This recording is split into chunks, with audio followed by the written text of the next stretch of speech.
जैन मंदिर तो बने बनाए, हमको कल किसी ने किस्सा सुनाया कि 350 साल पुराना महाराष्ट्र के पंढरपुर का प्राचीन दिगंबर जैन जिनालय रोड चौड़ा करने के चक्कर में सरकार तोड़ने की मूड में है। तो 350 साल पुराना जिनालय सड़क पर बनाया था क्या? 350 साल पुराना जिनालय जिन पुरखों ने बनाया था, अपनी जमीन पर बनाया था, आज सड़कें चौड़ी करना है तो उसमें केवल जैन मंदिर ही आते हैं कि कुछ और भी आता है? कभी एकाध कोना किसी अवैध जमीन में अगर पड़ गया तो जैन मंदिर का ही पड़ता है कि सबका और किसी का पड़ता? इस तरह की जो लोगों की सोच है, सरकारी अधिकारियों की सोच है, बिल्कुल ठीक नहीं है। और अगर ऐसी कोई बात है तो फिर समाज के साथ बैठें, विश्वास में लें, उनके लिए स्पेशल जगह दें और फिर उस पर कोई विचार हो, कोई रास्ता हो, कोई निर्णय। एक तो हमारी धर्मात्मा और ट्रस्टी लोग बहुत बार कमजोर पड़ जाते हैं, जैसे वो एचएनडी को बेचने को तैयार हो गए थे, जैसे भोपाल की एक इंस्टीट्यूट बिकने के कगार पर है, इंस्टीट्यूट ऑफ मेडिकल कॉलेज। क्यों बिक रही, क्या बात है?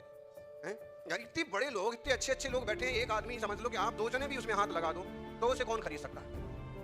तो मतलब हम लोग कहाँ पीछे पड़ते हैं, कहाँ कमजोर पड़ते हैं कि पुरखों ने जो कुछ किया उसे ही नहीं संभाल पाते हैं, और अगर कुछ है तो कभी कोई अधिकारी, कोई सरकार ऐसे उपद्रव खड़ी कर, हमारी ट्रस्टी लोग उलट पुलट करने के चक्कर में पड़ जाते हैं। भाई ट्रस्टी का मतलब होता है विश्वास हो, विश्वस्त। धर्म और धर्मात्माओं ने आप पर विश्वास दिखाया है, आप ईमानदारी से, निष्ठा से उसकी सेवा शुश्रूषा करो। आपको नहीं जम रहा है तो किसी नए को, किसी अगले को सौंप दो, लेकिन ये जिन शासन की धारा निरंतर बहती रहना चाहिए। हमें अड़ना भी तो नहीं आता है, चढ़ना भी तो नहीं आता है।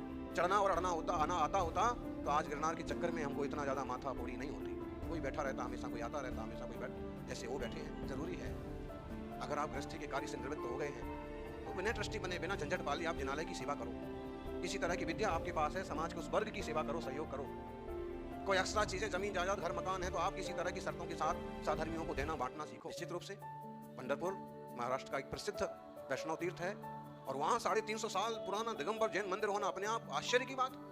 महाराष्ट्र में कुछ ऐसी आदि बुद्धि के नेता भी हैं जो कहते हैं कि महाराष्ट्र में जैनी बहुत बाद में आए, ये तो 100-200 साल पहले आए, लेकिन उनको ये अक्ल नहीं है कि 300-400 साल पहले तो गुजरात से ईडरगढ़ तरफ से गए हुए जैनी ही महाराष्ट्र में बसे हैं, और उसके पहले हजारों सालों से महाराष्ट्र में, क्या पूरे देश में जैन, खासकर दिगंबर जैन पूरे देश में बसे हुए हैं। आपको मालूम हो कोमटेश्वर बाहुबली भगवान की मूर्ति पर जो प्रशस्ति है उसमें 3 भाषाओं, मराठी, कन्नड़ और मतलब महाराष्ट्र में इतना प्रभाव था जैन का, जैनत्व का, उसमें हिंदी के शब्द नहीं है, हिंदी बाद में विकसित हुई है। पहले भाषाएं, प्राकृतें, अपभ्रंश और फिर कन्नड़ प्रांतीय राज्यीय भाषाएं, और उसके बाद अपभ्रंश से गुजराती वगैरह होते हुए, ब्रज वगैरह होते हुए हिंदी इस रूप में जो भी है। कहना ये चाहते हैं कि ऐसे प्राचीन जिनालय तो हेरिटेज हैं, संभालना चाहिए, पुरातत्व विभाग को संरक्षण करना चाहिए, विशेष रूप से उसका जीर्णोद्धार कराना चाहिए। एक तरफ तो आप अमुक मंदिरों के लिए कॉरिडोर बनाए जा रहे हैं, जैन धर्म से क्या दुश्मन है? क्या गुजरात में जैनों का कॉरिडोर नहीं बन सकता है? ताना, शत्रुंजय, गिरनार